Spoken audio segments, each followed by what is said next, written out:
Bismillahirrahmanirrahim. Assalamualaikum warahmatullahi wabarakatuh. Waalaikumsalam warahmatullahi wabarakatuh. Innal hamdalillah nahmaduhu wa nasta'inuhu wa nastaghfiruh wa na'udzu billahi min syururi anfusina wa min sayyiati a'malina may yahdihillahu fala mudhillalah wa may yudlil fala hadiyalah. Amma ba'd.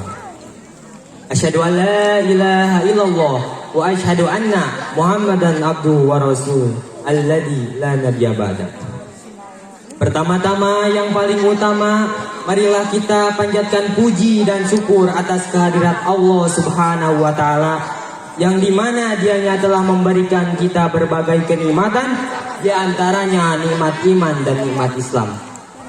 Salawat serta salam semoga tetap tercurah limpahkan ke baginda besar kita, yakni Nabi Muhammad sallallahu alaihi wasallam. Berdirinya saya di sini akan membawakan ceramah singkat, semoga bermanfaat. Hadirin yang saya hormati, di sini saya akan membawakan judul yaitu beribadah kepada Allah Subhanahu wa taala. Beribadah kepada Allah Subhanahu wa taala adalah hal yang wajib bagi umat Islam. Beribadah kepada Allah Subhanahu wa taala adalah bentuk wujud ketaatan seorang hamba kepada Allah Subhanahu wa taala. Di sini ada beberapa macam bentuk ibadah, yaitu salat, zakat, puasa, pergi haji dan lain sebagainya. Hadirin yang dirahmati Allah, di sini saya akan menjelaskan salah satu bentuk ibadah kepada Allah, yaitu salat.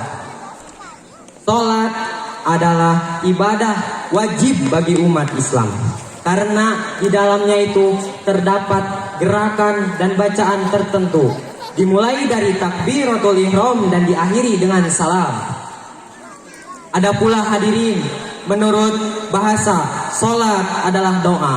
Ketika kita salat, kita bisa bermunajat kepada Allah Subhanahu wa taala dengan doa-doa yang kita panjatkan. Hadirin yang berbahagia, ada satu kisah ketika Nabi Muhammad sallallahu alaihi wasallam bersedih karena ditinggalkan oleh dua orang yang sangat ia cintai, yaitu istrinya yang bernama Siti Khadijah dan pamannya yang bernama Abu Thalib. Pada saat itu Allah Subhanahu wa taala tidak tinggal diam. Dia menurunkan malaikat Jibril untuk menghibur Nabi Muhammad sallallahu alaihi wasallam.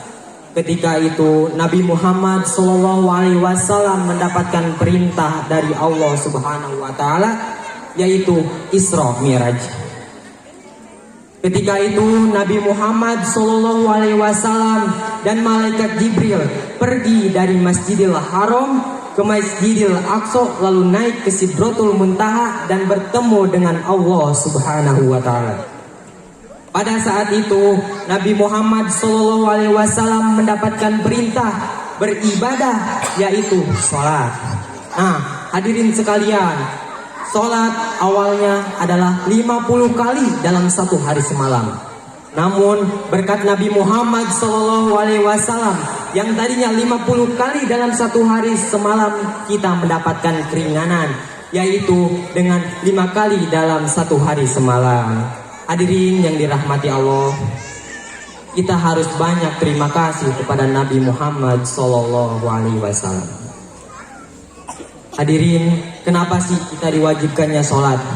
Karena sholat adalah ibadah yang paling utama, amalan yang paling utama nanti kita dihisab di yaumil akhir. Karena sholat adalah tiangnya agama. As-sholatu imaduddin, sholat adalah tiangnya agama. Ketika kita tidak melaksanakan sholat, hukumnya adalah dosa besar. 1 kali meninggalkan sholat, 1 hari dalam neraka.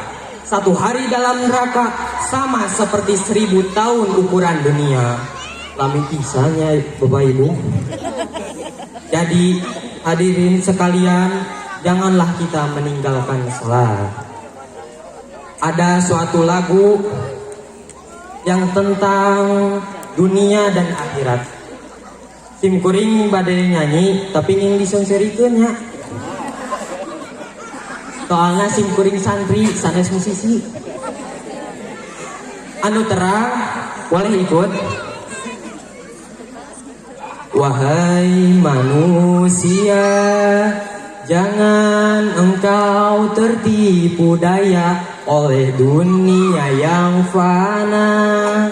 Sebagai tempat ujian bagi kita, dunia sementara, akhirat selama-lamanya.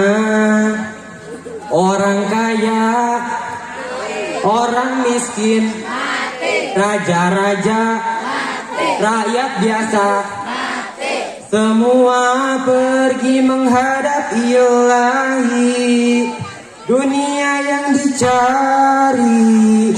Jadi hadirin sekalian, kita harus berharap akan akhirat. Jangan dunia itu terlalu kecil.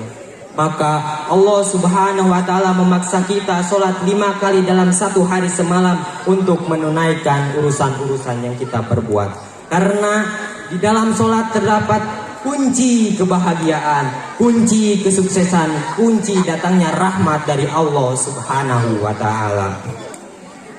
Hadirin sekalian, ketika kita lalai dalam sholat saja, Allah berfirman dalam Quran surat Al-Mu'minun ayat 4-5 yang berbunyi, A'udzu billahi minasyaitonir rajim. Bismillahirrahmanirrahim. Fawailul lil musallin alladzina hum an salatihim sahun. Maka celakalah orang yang salat, yaitu orang-orang yang lalai dalam salatnya. Jadi hadirin sekalian, ketika kita lalai saja kita sudah celaka, apalagi kita meninggalkannya. Naudzubillahi min. Jadi hadirin sekalian, ada satu pepatah mengatakan, carilah uang sebanyak-banyaknya seolah engkau akan hidup 1000 tahun.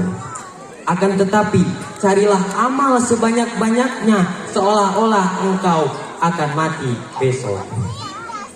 Jadi hadirin sekalian, sholatlah sebelum engkau nanti disolatkan, bertaubatlah sebelum engkau nanti terlambat. Karena pintu taubat Allah sangatlah besar dan lebar. Jadi Allah sangat mencintai pelaku maksiat yang gemar bertaubat daripada yang taat tapi tidak pernah bertaubat sama sekali. Cukup sekian yang dapat saya sampaikan. Mohon maaf bila ada kesalahan. Akhirul kalam. Wassalamualaikum warahmatullahi wabarakatuh.